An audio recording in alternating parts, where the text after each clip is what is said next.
कार्यं केशवादरायणं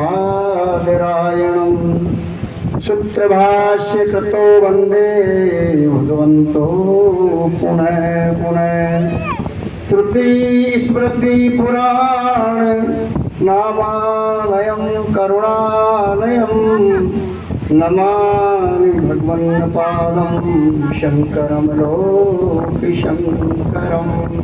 बोलो सच्चिदानंद भगवान की, सत्य सनातन धर्म की, जगतगुरु श्री शंकराचार्य भगवान की, सर्व विराजित संत चरणों की, आज के तम उत्सव की, गौ माता की, अनंत भूषित प्रातस्मरणीय अर्चनीय वंदनीय परात्पर परब्रह्म, उन्हीं के नित्य अवतार श्री सतगुरुदेव भगवान, मंचस्थ सभी विद्वत जीवन मुक्त महापुरुषों के श्री चरणों में कोटि कोटि प्रणाम।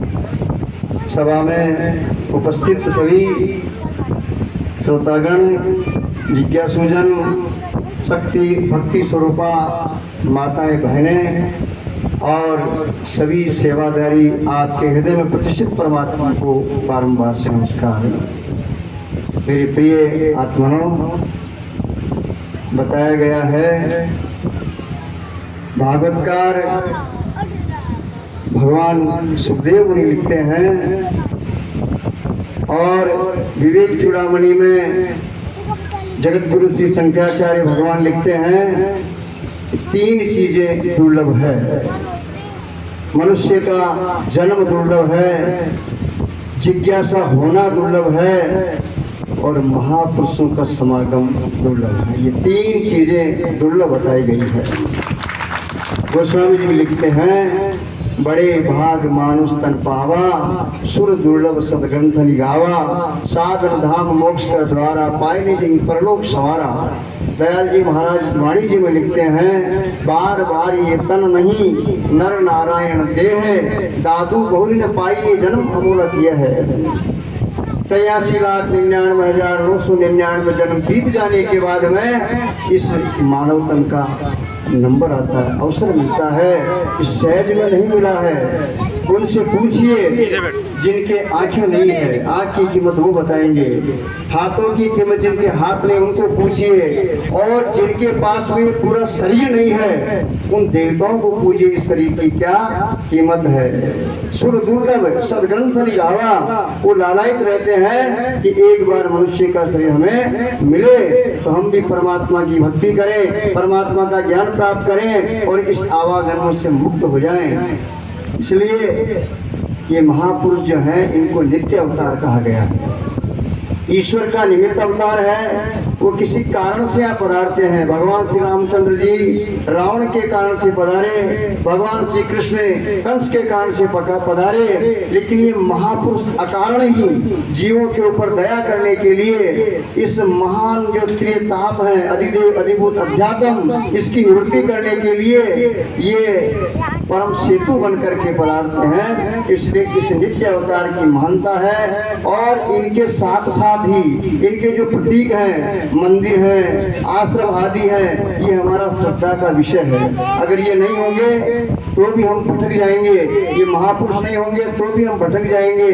कहते हैं महापुरुषों के लिए कि वो तो स्थावर है और ये जंगम है, अर्थात ये जितने तीर्थ आदि हैं सब स्थावर हैं, लेकिन महापुरुष चलता फिरता तीर्थ है। मुद मंगलमय संत समाजू, जो जग जंगम तीर्थ राजू, ये तीर्थों के राजा है। इसलिए श्रद्धा से इनकी शरण में आना चाहिए। और हमारे अंदर जैसे व्यवहार में कहा गया है, कोयला जो है काला होता है।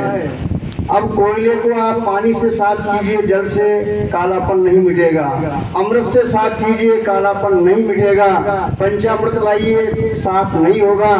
तो क्या करना चाहिए? पहले कारण को जानना चाहिए, रोग को नहीं, रोग के कारण को जानना चाहिए। कोयला काला हुआ ही क्यों? महापुरुष कहते हैं अग्नि से अलग हट गया, कारण हुआ आग से अलग हट गया। अब वापस कब सफेद होगा, लाल कब होगा? जो वापस अग्नि की तरफ चला जाएगा। इसी प्रकार से ये जीव आत्मा भी उस परमात्मा से पृथक हो गया। तीन का विचार करना चाहिए। क्या विचार है? एक तो परमात्मा, एक जीव और जगत। जीव और जगत कल्पित है और परमात्मा ही सत्य है, आदि मध्य अंत से रहित है। उसकी शरण, उसका ज्ञान केवल महापुरुषों के द्वारा ही होता है।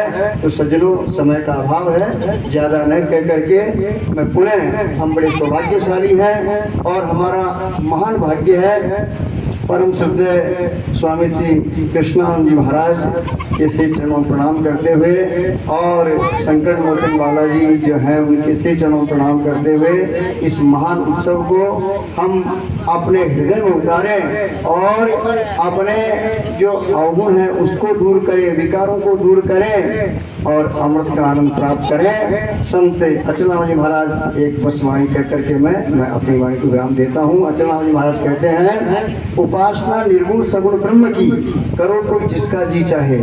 निर्गुण निराकार निर्माया निराकार अव्यक्त अविनाशी, उपासना अभेद रूप उसकी करो कोई जिसका जी चाहे। निर्गुण अगर समझ में नहीं आवे तो सगुण भक्ति करो प्यारे, पीने गर्भ ईश्वर को रटो नित्य जिसका जी चाहे। सगुण भक्ति भी नहीं कर सको, करो निष्काम कर्मों को, फलों की आशा छोड़ करके राम भजो जिसका जी चाहे। निष्काम कर्म भी नहीं कर सको, करो कुछ शुभ कर्मों को, अचल राम ये भी नहीं होवे तो जन्मो और मरो जिसका जी चाहे। आप स्वयं स्वतंत्र है, आपको क्या करना चाहिए। इसलिए इन साधु संतों का संग करके अपने जीवन को सार्थक कर लेना चाहिए। उन्हें सभी मंचस्थ विद्वत महापुरुषों के चरणों में प्रणाम करते हुए मैं अपनी वाणी को विराम देता हूँ। ओम सर्वे भवन्तु सुखिनः, सर्वे सन्तु निरामया, सर्वे भद्राणि पश्यन्तु, मा कश्चित् दुःखभाग् भवेत्। ओम पूर्णमदः पूर्णमिदं पूर्णात् पूर्णमुदच्यते, पूर्णस्य पूर्णमादाय पूर्णमेवावशिष्यते। हरि ओम। शांति शांति।